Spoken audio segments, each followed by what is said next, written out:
Hi. Hi. I have not been to Asheville in a really long time, I think, since your mom's memorial, I think so. And it's interesting because Misha and I were talking when we were trying to find a place to park, that this was maybe the last place that I could have called home, like become a townie in, you know, but then left. And your mom was such a pivotal part of that. And so before we started, I just wanted to say thank you for inviting me to do this, and that I'm like really appreciative that this is happening, because for me, I just get to spend the week hanging out with Catherine, you know, and for those who don't know, Matt was a student of Mom's. I was, yeah. A much beloved former student. So let's talk about the Fetishist. Should we start with the Yeah, do you want to start with the excerpt? Yeah. Okay.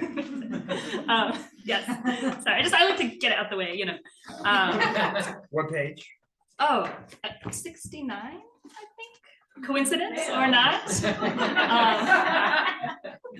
At least that's when the chapter starts, but I don't start at the beginning of the chapter. Okay. So it might be 70. 71, I think I have. Yeah. Yes. Okay, so I'm going to read a short excerpt of my mom's novel, The Fetishist. Johnny Appleby had been the first, senior to her freshman, clarinet to her cello. Backstage, he had leaned into her, his clarinetist's embouchure grazing her ear, tickling the tiny hairs of its inner channel. Oriental girls are so sexy, he had whispered, and walked away, never to utter another word to her again. But the damage had been done. Johnny Appleby had sown his seed, impregnating her with his 5-word pronouncement. Oriental girls are so sexy. Blush of pleasure at the implication. She, Alma Sunja Lee, flat-chested, twig-legged, scale-practicing daughter of greengrocers, was Oriental, like a rug, and therefore she was sexy?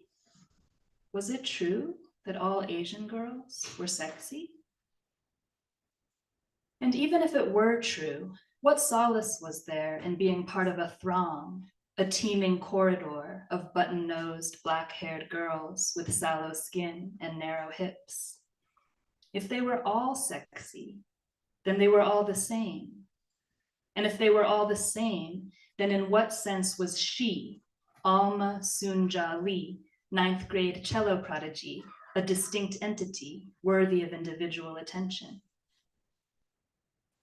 And yet, the possibility had emerged from nowhere, from the hot clarinetist's breath of a boy she had barely noticed. The possibility of sexy. And who cared, really, where it had come from? Alma, at 13, had been ready to hear the news. Alma ruefully congratulates herself now, from the other side of that life, reaches back with tenderness and knowing mockery to chuck her younger self under the chin. She could offer advice. Beware what you wish for, sister. Or solace. You'll have fun. But in the end, all she can do is nod her head to acknowledge the moment, retrospectively recognized and reinforced by repetition, when the promise of a lure had first been offered at the cost of self-erasure, and the twisted roots of racism had become so deeply embedded in desire that she could not dig them out, could not, in truth, distinguish them from the healthy roots. And so Alma finds herself surveying the fetishists she has known over the years, rice kings, Asiaphiles, victims of that mysterious, incurable disease known as yellow fever. Every Asian woman knows the generic type, but Alma breaks them down into 3 subcategories. 1, the cultural ambassador. Recognized by a pedantic tendency and messianic glint. Accessories may include Chinese character tattoo, usually love, honor, or something meaningless copied incorrectly from a fortune cookie. Buddha beads or Korean War bomber jacket. In the house, joss sticks and an electric rice cooker. Writing of haiku, optional. The cultural ambassador's shtick went something like this. I deeply respect and honor your people. Ni hao. I could tell you were Thai right away. Yeah, I can always tell. Oh, you're Korean? That was my next guess. I took a course in Mandarin Chinese. I have a black belt in karate. I love Vietnamese food. I think Kurosawa is the Asian Spielberg. Your skin is so soft. Your hair is so smooth. Can I touch it? Can I kiss you? In Alma's opinion, there was something almost endearing about the cultural ambassador. In his eagerness to prove himself a connoisseur of all things Asian, Alma read a paucity of confidence, saw the great white void against which was projected this false authority. It was a ransacked specialness he was after, distinction by proxy, and the longing for it moved Alma, even as it annoyed her. 2, the carnal colonialist. Worldly, where the cultural ambassador was naive, charismatic rather than boorish, insinuating as a serpent rather than bumbling like a bear, the carnal colonialist was, in Alma's experience, altogether more sinister. The carnal colonialist lived in a fantasy world of triple X-rated movies, Oriental sex kittens, wild Chinese babysitters, Hong Kong King Dong. They collected woodblock prints of the floating world, obscene netsuke of copulating couples. In her younger days, Alma had succumbed to a few men of this type, and she knew from experience that they wore kimonos instead of robes, favored doggy style, and kept ornate sex gear in the bedroom. Speak dirty to me in Korean, baby. Oh yeah, 한국 사람 자요.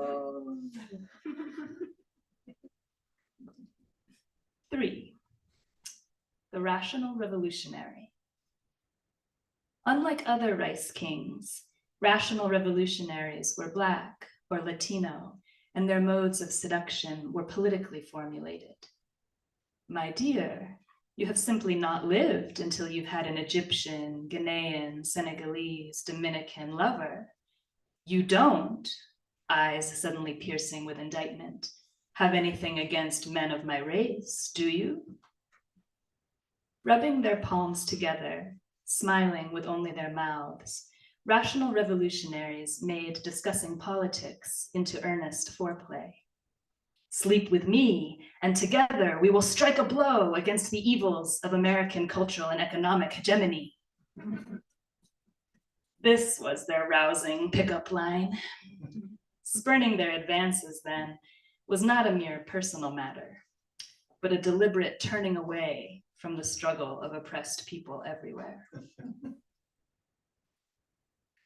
A parade of rice kings wherever she went, lecherous, treacherous, beseeching, enfolded like origami, bent like bonsai, draped in silk, presenting themselves like gifts to a foreign bride. The other as envoy, as smitten colonizer. Like an heiress with a fortune, then, Alma has learned to be suspicious of all suitors, lest they desire her solely for her luscious yellowness. Whether for cultural status, sexual conquest, or racial solidarity, she would be no one's tiger lily, China doll, geisha girl, baby san, Miss Saigon, Susie Wong, me love you long time, goddamn madam butterfly. Except, and here is the thing Alma finds hard to face. Echoing all the way back to Johnny Appleby in 9th grade, There is a part of her that believes she is in fact all these things, that this is what she has to offer.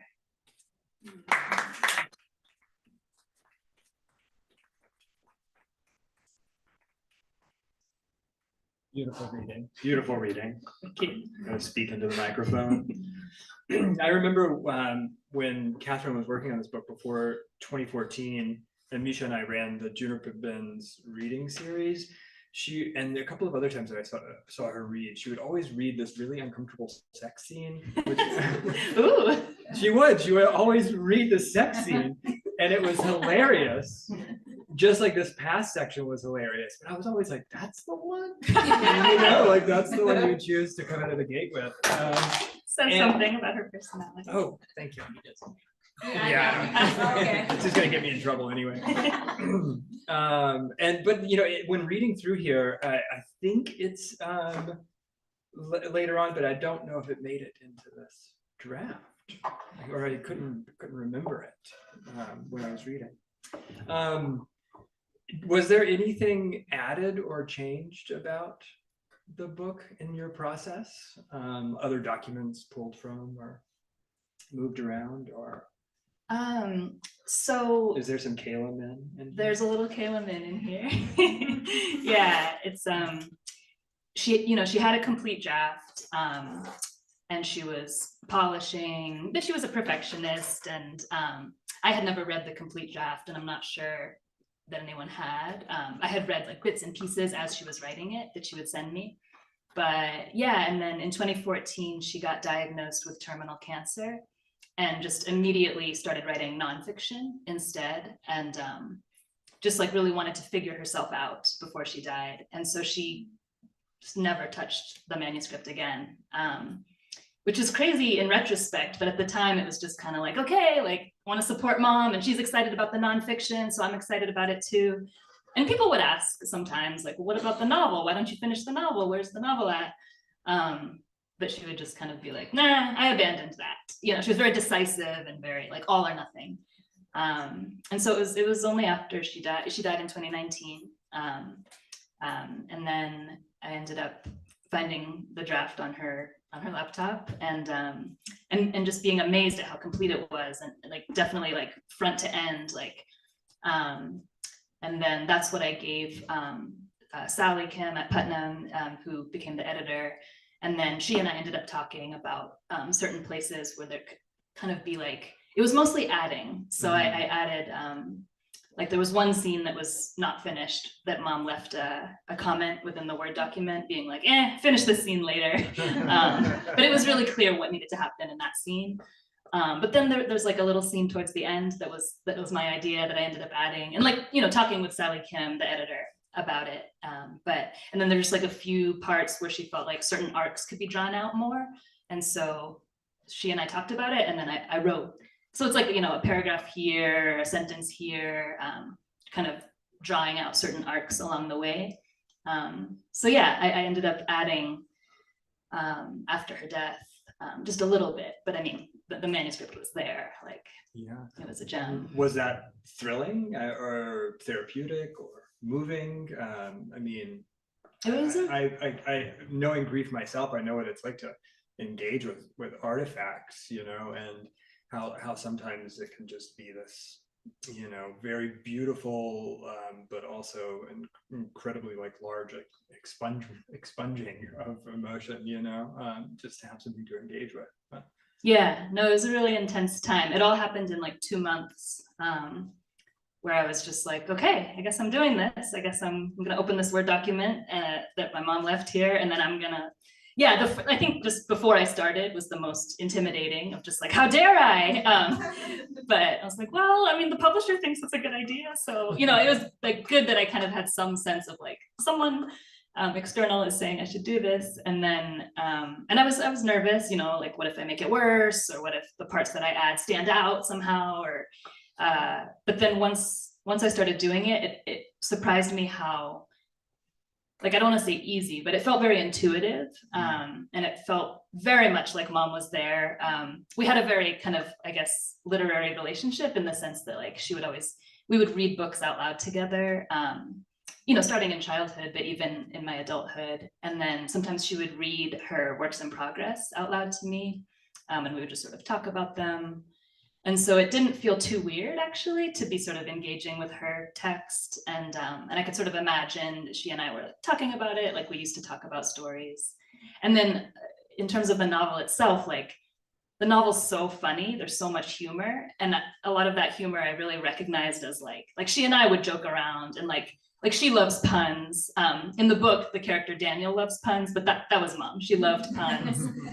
Like they make fun of Daniel for liking puns, but she loved it. She loved a good pun, and she and I would just joke around, or it was kind of in the family, So I felt like I could plug into that humor, and it almost felt like I was joking around with her in a way. And so it was a really intense, like feeling her presence, but obviously that accentuates like her absence and the fact that she couldn't, be there to bring her own book out, and that she wasn't the one doing the edits. So it was an intense, kind of an amplification of like all the good and all the bad of like missing her, but also feeling our relationship kind of continuing in a way. I read this essay you wrote for Lit Hub, and you said that she said, "Oh, I don't write fiction," or I abandoned the novel in the same tone that she says, "Oh, I don't do math," or I refuse to do my taxes. And I think about like just the amount of restraint that it would take to not open the document, that decision to just that kind of like clean decision. That's all. It's just it says a lot about her personality, and just that because when she got her terminal diagnosis, it wasn't clear how much time, but it's just like in retrospect, she did have she could have gotten it out in her lifetime, but it's just the pure like the all or nothing, right, of like, and it really makes you think about, and there's no right or wrong answer, but as an artist, if you knew you only had a few years left, would you rather spend that time like polishing and promoting and talking about something you already made, or would you rather spend that time creating new work? And so for her, it was clear. It was just like, I want a new challenge. I want to create new, she had never written nonfiction before, but anyway, just a new artistic challenge, and just like the pleasure of creation was how she wanted to spend her final years. And so, she was just very, I don't even think it took restraint for her. It was just like, I'm not doing that anymore. That makes sense to me. I mean, there's so much like heartache. You also say that she says it's a long apprenticeship, and I find that to be incredibly relatable. The becoming a writer, becoming a novelist, of like a high, caliber, is a very long apprenticeship. I think that's right, but it also has all this heartache that's attached to it. And so why dedicate time to careerism, in that way? So I find it to be relatable. This is an incredibly funny book. I don't know if anybody in here has had a chance to read it yet. The excerpt you read, I think, exemplifies that. The antagonist, Daniel, is so strangely sweetly pathetic. And I was expecting maybe even more of an antagonism. I think I was expecting more like the cultural ambassador, like some kind of mixture of the carnal colonialist and the cultural ambassador. But really, it's just like he just kind of happens everywhere he goes, and that happening is disastrous for so many people. And it's like very telling of just white male privilege. He's just white male privileging out there and not really thinking about like the consequences, and all of the female characters are really beautifully drawn, and to me it feels like so much a book about the women, and not a book about him at all. When you said that you had your hand in the ending, can you talk about that without telling anybody what happens? I think I can. I'll give it a try. Like there's two female protagonists. They're both artists. They're both Asian American artists, musicians. And and one's older and one's younger. And it was very striking to me. There was never a scene where they were both on the page at the same time. They were never in a scene together, and which makes sense given how the novel is. But I was just like, it'd be cool if there was a way to get them together on the page. And so I just had this idea, which I won't say what it was, but a way to get them together on the page. And so I mentioned it to the editor, and she was like, yeah. And so then I just wrote it, and so it's in the final version. You'll know when you get to it. That's a good hook. Yeah. So when I didn't think about this at all, but when Stephanie asked you before the reading start, will you be signing the books? Like, how does that feel? Do you mind answering a question like that? It's an unusual situation, and it's like obviously no obligation to have me sign your book. Like, I did not write this book, but I don't know. I guess I've just been sort of like, I want to do whatever I can, like, because mom can't do it for herself, and so I don't know. Yeah, like right now, like my brother's here. We've been traveling around the country doing events like this, and it's just like trying to like help like bring the book to readers, and yeah, so I sort of take that seriously as like, this is my job right now, is to bring this book to readers and connect with readers, you know, and like normally you would connect with the author and, you know, get a little, like have a personal interaction or like meet the author. I don't know. I mean, it's humbling because it's like, sorry, I'm not her. But I'm like, the next best thing. I don't know. It's an odd situation. Like, I'm aware that it's a very unusual situation. And then also just like situating myself as I'm a writer myself, but I knew I liked writing as a kid, and then I didn't do it for 10 years as an adult. And then I only started again after mom died. Because like, as she was dying, I was seeing her like reflect on her life and how brave she had been and doing what she cared about, and not being afraid of failure or anything else. And something about like her having lived so bravely was like a solace, even though she was dying prematurely. It was like, well, at least she can feel proud of how she lived and she did what she wanted to do. And then, I don't know, I didn't want to be thinking about myself, but it was just like, oh, it was just a pretty natural thing to be like, oh, and I'm not doing that. Like, I'm not living bravely. I'm not doing what I want to do. And so kind of like, as she was dying, I was like, I need to start writing again. And anyway, to now be doing this and to be like signing books, part of me feels like I'm like playing author or something, you know, like I'm like, oh, signing books. Like it's not where I'm at, and like, you know what I mean? But I don't know, it's an unusual situation. I don't think it's odd at all. I think it's incredibly beautiful that you're here doing it and able to do it, and that I will like have an artifact with your name on it in place. I mean, I don't think I've ever known that to happen, you know. Larry Brown's Catfish, whatever it was called, I think just the editors were like, we want more money, or that's usually the case, you know. There's Roberto Bolaño had a bunch of manuscripts and was like, you're going to publish, he had this whole will, you're going to publish these so my family can have money, you know, but you're going to stagger them. That's why they still keep coming out, you know. But to have like, you know, a different sort of like very sort of heartfelt and sincere and loving mission of like bringing a book into the world by a daughter is very beautiful, and I think it adds a lot of meaning to the artifact. So your mom was writing a lot of essays, right?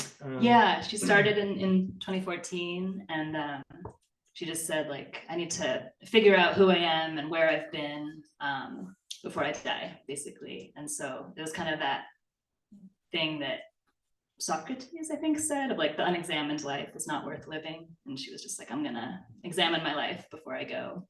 And she switched styles, like, and that was another thing she would say, like, oh, I abandoned fiction, I abandoned the artifice and the elaborate construction and the ornate, and like, then you could see the stylistic change where her essays are much more like direct and kind of pared down. The essays themselves are short, the sentences tend to be shorter, and so you feel the same like humor and like emotion, but in a stylistically very different format. Yeah, we shared some back and forth, and I remember them. They were really beautiful. I'm remembering now, and to me it was a very meaningful and kind of happy memory, but it is still sort of sad. But Misha's, who's over here for those of you, Misha Marin's Sugar Run had come out, and Catherine was just over there. And we had gone to Falmouth, Jamaica, where there's this bioluminescent lagoon that's so full of dinoflagellates that like every movement you make is lit up. And I was saying it was this experience that like in the moment you're like, take stock of it, you know, like pay attention, but it's too extraordinary to pay attention to, you know. And she said, that's what dying is like. That's what I think dying is like. And I remember feeling so moved that she could be at that place, you know, that sort of like empathy for herself, vulnerability for herself, you know. But yeah. Yeah, no, a lot of the essays are about mortality and kind of reporting from, you know, this is what it's like to know you to know that you're dying and to be close to your death and to be, yeah, like oh shoot, I lost my thought. But yeah, she wrote about her own mortality. Oh, I was gonna just describe one of my favorite essays that she wrote, which is about being a sprinter. And so it kind of fits in with everything we've been saying about how decisive she was. She's like, you're either a sprinter or a marathon runner, right? In how you approach life. And so she was like, I think I've always been a sprinter. I tend to be really intense, all or nothing. I tend to write in spurts, but not like every morning, you know, like I tend to kind of binge and then not do it. And she was like, yeah, so, you know, since getting my terminal diagnosis, I actually feel like I've become more patient and kinder and more present, and like I've become a better person because I know I don't have to keep it up for too long. Is that a direct quote? Yeah, that's how the essay ends, and you're just like, yes, it's so funny, it's so her. So you've been on tour a lot. What's the most memorable moment of tour so far? Yeah. Oh, and also, I don't know if everyone knows the full context, but Matt and Misha were both students of my mom when she taught creative writing here in Asheville. And they're both amazing writers. Your mom tried to set us up. That's what I was gonna, yeah. So my understanding is she had each of you in a separate class. Yeah. And then at some point she said to Misha, there's this great guy I wanna hook you up with. And then it turned out she was already dating. It was you, but you guys were already dating? For like 3 years. 3 or 4 years. Oh. They didn't say his name yet. She's like describing, and I'm like, oh, wait a minute. We lived together and stuff. Yeah. It was a That's very hilarious. cute moment. Definitely one of my She's- fondest memories. Yeah, she had good taste. But she's like, darn it, it's too late to be the matchmaker. In terms of teaching, I think about her all of the time. Just she was a phenomenal teacher of the craft, but she was also incredibly honest. And I think things have changed a little bit. When I was an undergrad, it still seemed very much dominated by boys that wanted to write like Cormac McCarthy or Charles Bukowski, right? And so, and it was just this like super self-serious kind of vibe in the entire room. And Catherine would have to contend with that. It's changed in my experience. There's hardly any men in my creative writing classes these days. But she said, none of you are going to make it as writers, right? None of you. She was like, you might be good, you might be talented, you know, but you're not going to have the stamina to keep up with it, you know. Like a challenge. Yeah, like so few people are going to have the stamina to keep up with it. And that stuck with me because I was like, I'm going to have the stamina. Prove you wrong. Yeah, I am going to do this, you know. But yeah, Clay and I've been traveling the country, and it's been amazing, like meeting mom's friends, meeting like, you know, colleagues, friends, other writers. I don't know, do you have a favorite moment? It was cool when we went to Seattle, where Clay is from, because it was like all his friends and all my uncle's friends, and it's just been like a source of connection, you know, bringing people together, connecting people. Yeah, it's been pretty magical. What's next for you, the book? Are the essays going to come out into the world? Yeah, so the essays will definitely come out. That, I guess I forgot to mention, like that was what I was first seeking when I like when I first reached out and ended up finding the publisher, I was seeking publication for her essays because she was still working on them when she was in hospice.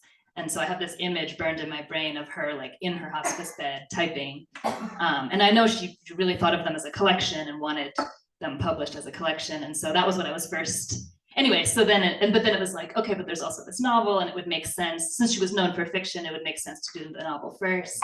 And then it would just like create even more like readers, and then the essays. So the essays are coming.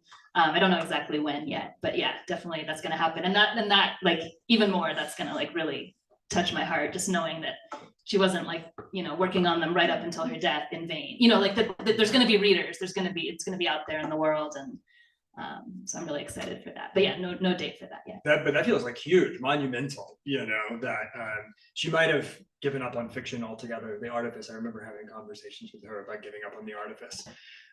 Yeah, and some people didn't understand, you know, some people were like not so, I mean, you know, we all have our private thoughts, but some people were kind of like, you've never written nonfiction before, now you're doing this, like, you know, why? Just stick with the fiction. You know, some people were a little bit like, why?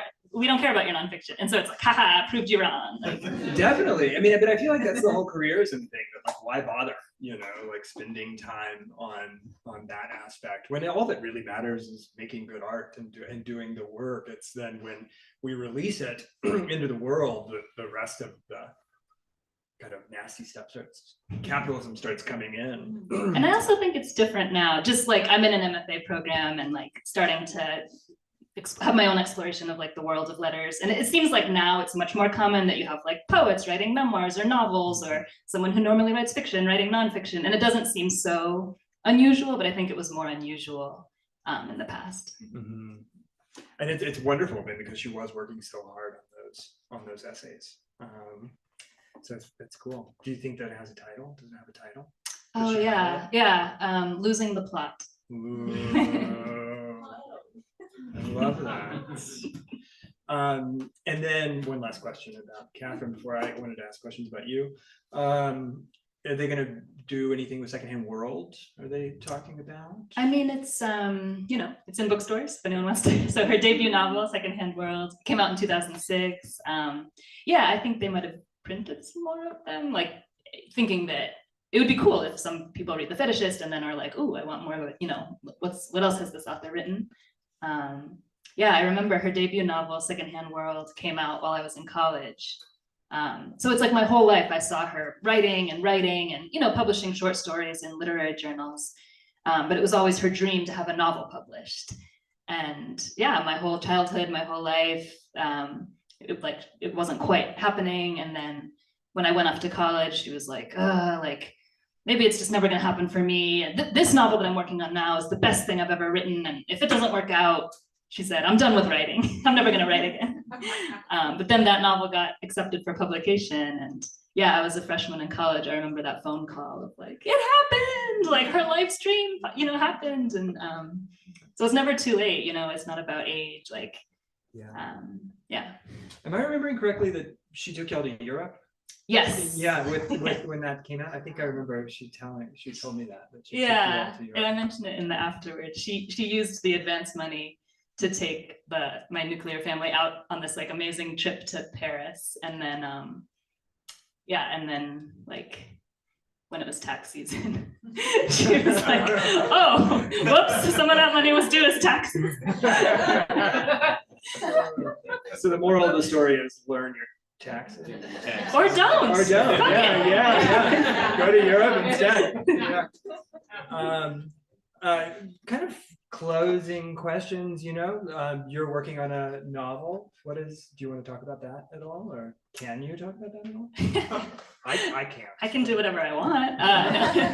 Yeah, should I? I don't know. Yeah, no, it's really early stages. But yeah, I recently joined an MFA program, so I've got some help, some structure, like guidance, and it's my first attempt at a novel.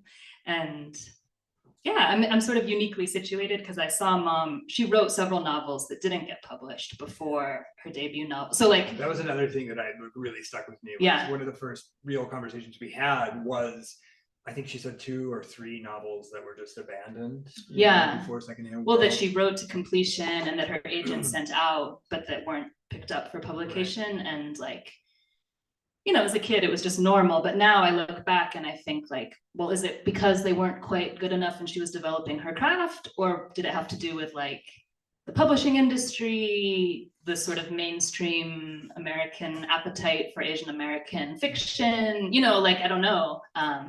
But anyway, but lots of authors have at least one novel that they write before their debut gets, but you know, like you like a novel that you write just to help you learn how to write, and that it ends up not being the one that gets published. And so anyway, so I'm uniquely situated to know that that's a thing, and that perhaps the novel I'm working on now will not be the one that gets out there, but maybe it will. You never know. But anyway, I'm working on it and I'm excited about it. And yeah. It's a long apprenticeship. Yes. Yes. To quote Katherine Min. Do you have any final thoughts for us? Anything we missed, Clay? Clay's been coming to all of these all across the country. Yeah. There's probably something Clay's like, I didn't talk about this. Well, I mean, I know that you wrote in the afterword, so I don't want to move too quickly, I guess. We didn't share this. We didn't share the story of like the journey from your finding the manuscript in the computer to the agent to the publishing house. I mean, do you want to tell that story? Yeah. So my uncle, Mom's brother, he had this great idea to set up a fellowship in Mom's name at MacDowell. So MacDowell's an artist residency where artists can go and like have uninterrupted time to write. So he set up a fellowship, and then we had an event with MacDowell to celebrate that fellowship. And I was asked to read something of Mom's, and I ended up reading the excerpt that I read today, and the essay on being a sprinter. And that was in 2021. And we invited Kathy Park Hong, who had just recently come out with a book, Minor Feelings. But she was, which is an amazing book of essays. And she had been friends with Mom. And so at that event, when I read Mom's work, and then so many people were like, wow, like, when can I read the whole novel? And it just, you know, and like, whoa, what's, you know, just responding positively or saying they felt seen by the work. And then, so I asked Kathy Park Hong, and she just ended up connecting me to the agent and then to the publisher. But it happened through, it's nice that it happened through Mom's literary friendship, you know, and the friendships that she created by being out there writing and going to conferences. And so that was the initial seed of like, oh, maybe this could happen posthumously, because I wasn't sure, I didn't know if that could happen. And then it happened pretty quickly once Kathy Park Hong helped. And then, and then finding the manuscript on the laptop, and Apparently Katherine lived at MacDowell, basically. She went many times. Because we invited Monique Trong to campus last year, and she was talking about just some time at MacDowell writing one of her books. And I was like, oh, did you know Katherine Min? And she was like, who wasn't there when Katherine was there? was her response. I was like, I didn't know that she was such a regular. Yeah, it was her favorite. Yeah. Yeah. Well, thank you so much for all of the beautiful hard work that you put into like allowing us, gifting us this, because it is an incredible gift. And the essay collection. Yeah. Like, I hope that you're celebrating yourself somewhere in all of this too, and your hard work, and as giving us the chance to celebrate your mom too. I'm sure that I speak for some people. It's very meaningful to me to have this, to be a part of this, to know that this is happening. And thank you. Thank you. So we have time for some questions. Questions from the audience, and so you can just raise your hand. And Kayla, if you'd like to call on people, and if you wouldn't mind repeating the question, that would be great. Thank you. So, any questions? Yeah. So I've read the book, and two things.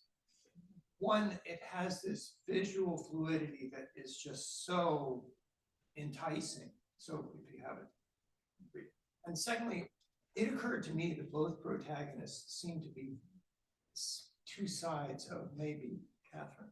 Yeah. So Yeah. I wanted to ask about that. Yeah, thank you so much. It's a great question. Yeah, so there's two female protagonists, like I mentioned, two Asian American. One is a classical cellist and the other is a punk rock musician.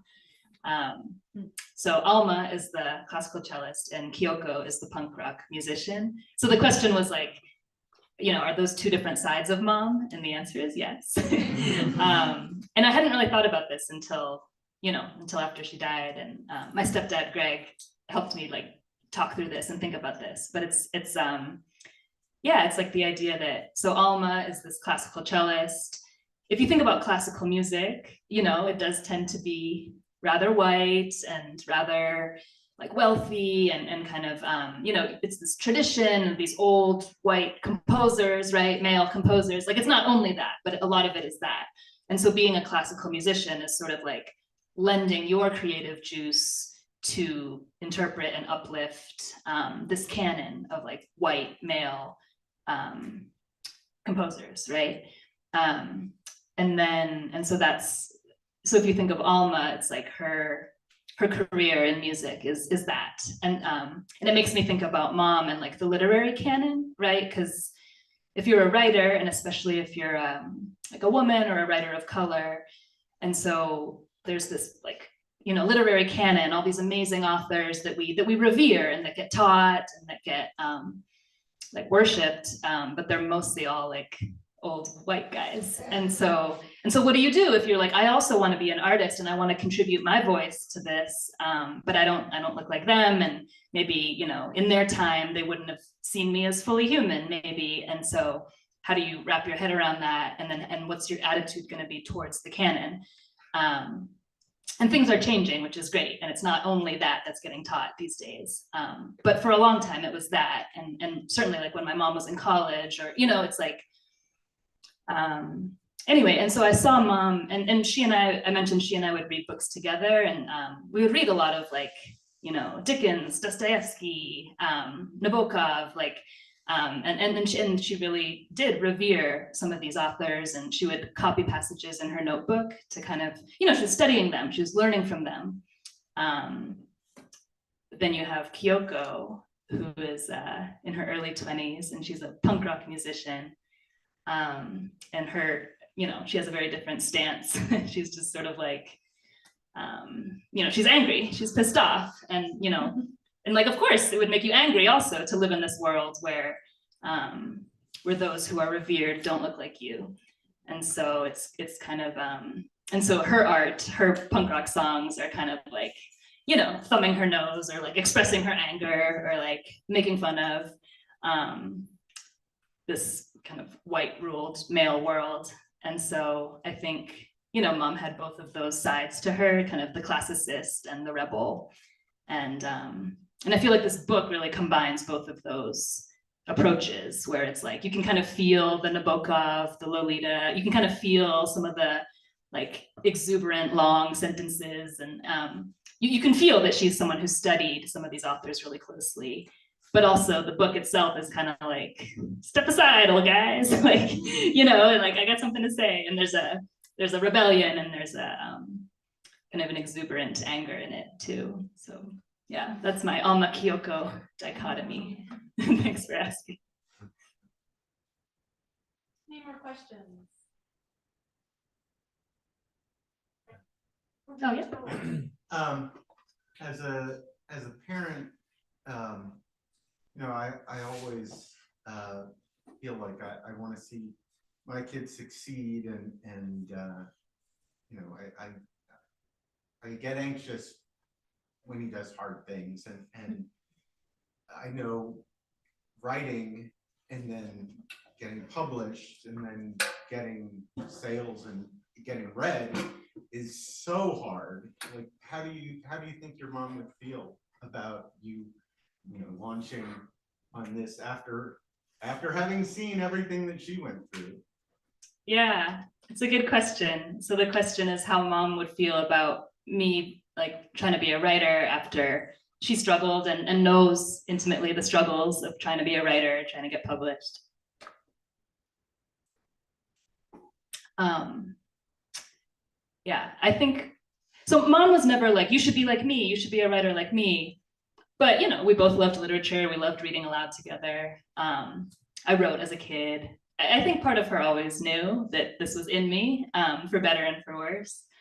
But when I graduated undergrad, I just was like, nope, nope, nope, not doing that. And I was very like I announced that I was not a writer and I was not going to be writing and there's nothing to see here. And I didn't write for 10 years after college. And I don't know, looking back, I think she was kind of like, okay, we'll see. You know, but she didn't like pressure me or anything. But my sense now is that, and that was the thing with the long apprenticeship. At one point she was like, you know, Kayla, I think you might actually be a writer. And if so, you might want to buckle down because it's a long apprenticeship, you know, you might want to get started. So I don't think she'd necessarily be surprised. And I think, you know, she just wanted me to be happy. She wants us to be happy. And so I think she knew before I did that I probably couldn't be happy unless I was writing. And so I think she'd be like proud of me that I figured that out finally. Well, I'll just ask if either or both of you have any final words before we say goodnight to the at-home audience and then move to book signing. Thank you. Yeah, thanks for having us. You're most welcome. Thank you. Thanks for coming, everyone.